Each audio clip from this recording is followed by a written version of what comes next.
gluten ပြီးသွားတော့နောက်တစ်ခုကဘာပြောမလဲဆိုတော့ lectin ယောဂသိကြီးနေတဲ့လူတွေမှာပဲလဲစားလို့မရဘူးเนาะဒါရိုးရိုးလူတွေအတွက်ပြောတာမဟုတ်ဘူးเนาะယောဂသိကြီးနေတဲ့လူတွေကိုပြောနေတာဖြစ်ပါတယ်ဒီ lectin ဆိုတဲ့ဓာတ်ပဲမှာပါနေတဲ့ဓာတ်ဟာ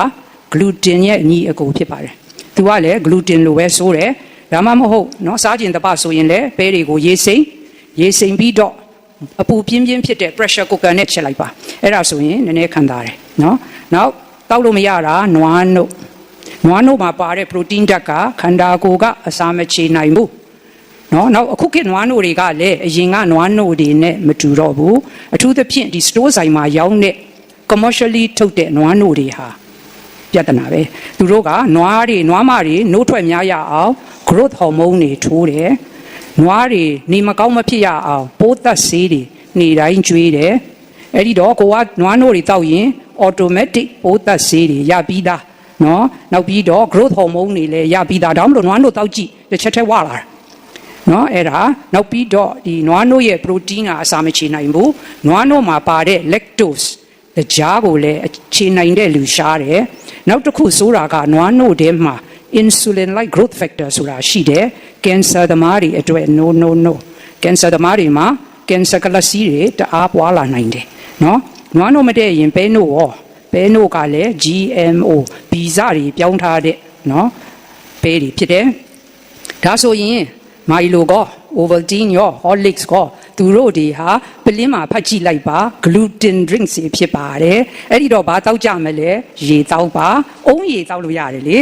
နော်အုံးရေတောက်လို့ရတယ်နောက်ပြီးတော့ရေထဲမှာတံပယိုသီးလေးတစ်ချမ်းလောက်ညှစ်ထည့်လိုက်နော်ဟိုပန်းရောင်စားလေးထည့်လိုက်ကောင်းမကောင်းအသေးအတွက်လည်းအရန်ကောင်းတယ်အဲ့ဒါလေးလူတိုင်းအိယာကနိုးချင်းတောက်ပါ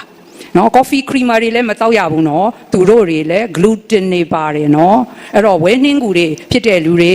ယားနာဖြစ်တဲ့လူတွေရင်ကျက်တဲ့ကလေးတွေတစ်ချိန်လုံးချောင်းဆိုးခဏဖျားတဲ့ကလေးတွေအဲ့ဒါမတောက်ရဘူးနော်အဲ့ဒါဆိုရင်ဆရာမကြီးဘာတောက်မလဲအယိုးပြုတ်ရေတောက်ပါနော်အယိုးပြုတ်ရေတခါတည်းဝါရီထည့်လိုက် vegetables တွေနော်ဟင်းသီးဟင်းရွက်တွေထည့်လိုက်ထည့်ပြီးတော့တောက်အဲ့ဒါအရန်တဲ့တယ်အုံးရေတောက်လို့ရတယ်ရေတောက်အုံးရေတောက် green tea တောက်ဟုတ်တယ်မလားဒါကျမတို့ကငယ်လေးတွေကအချင်းပါနာလေတခါနှစ်လေကြာရင်မိုင်လိုလေးတောက်လိုက် Ovaltine လေးတောက်လိုက် Horlicks လေးတောက်လိုက်နော်အဲ့ဒါတွေက gluten drink တွေပဲအဲ့တော့ဒါကကျမ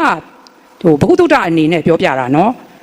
တောက်ရမယ်မတောက်ရဘူးစားရမယ်မစားရဘူးလို့လုံးဝမပြောဘူးနော်ကိုယ့်သဘောကိုစားခြင်းနဲ့စားတောက်ခြင်းနဲ့တောက်ဒါပေမဲ့ကိုဖြစ်ရင်ကိုခံရမယ်ဟုတ်ပြီနော်နောက်ဒီ autoimmune disease ဆိုတာအမတန်ကူအခက်တယ်ယူရီးယားသွားလည်းမရဘူးစင်ကာပူသွားလည်းမရဘူးဗိုက်ဆန်ကုန်တာပဲအဖတ်တင်မယ်အဲ့ဒီတော့အမှန်ဆိုကူရတာလွယ်လေးအစားရှောင်လိုက်ဟုတ်ပြီနော်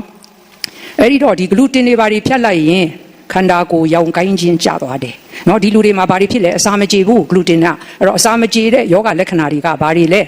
ရင်ပြည့်မယ်ရင်ကယ်မယ်ဗိုက်ပွားမယ်လေအောက်မယ်ဝန်းလျှောမယ်ဝန်းချုံမယ်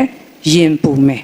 အဲ့ဒီဟာတွေဖြစ်နေတယ်အများကြီးပဲဖြစ်နေတယ်အဲ့လိုဖြစ်တာဘာကြောင့်လဲအစာမကြေလို့ရှင်းလေးပဲဟုတ်တယ်မလားမကြေညက်တဲ့အစာတွေဟာအစာအိမ်ထဲမှာအချင်ဖောက်နေတယ် fermentation အချင်ဖောက်ရင်ဘာထွက်လဲ gas တွေထွက်တယ်လေအဲ့ဒီ gas တွေကိုတစ်ချိန်လုံးတဟေးနဲ့ထုတ်နေတာလေ gas တွေနဲ့အတူဘာတွေပါလာလဲ stomach ထဲမှာရှိတဲ့အချင်ဓာတ်တွေအဲ့ဒီတော့ရင်ပူတယ်ရင်အောင့်တယ်အဲ့ဒီတော့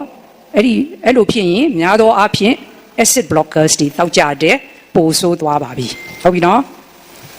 အဲ့ဒါရဲ့နောက်ပြီးတော့အဲ့ဒီစာအုပ်ကိုလေအရင်တော့ဖတ်ဘူးလားအခုမှရတာနော်ဟုတ်ပြီနော်အဲ့ဒီတော့သူကဟိုအာဟာရဓာတ်တွေလည်းချို့နေတယ်ဆိုတော့အစားရှောင်ယုံတစ်ခုနဲ့မပြီးဘူးဘာတွေလုပ်ရမလဲ vitamins တွေတောက်ရတော့မယ်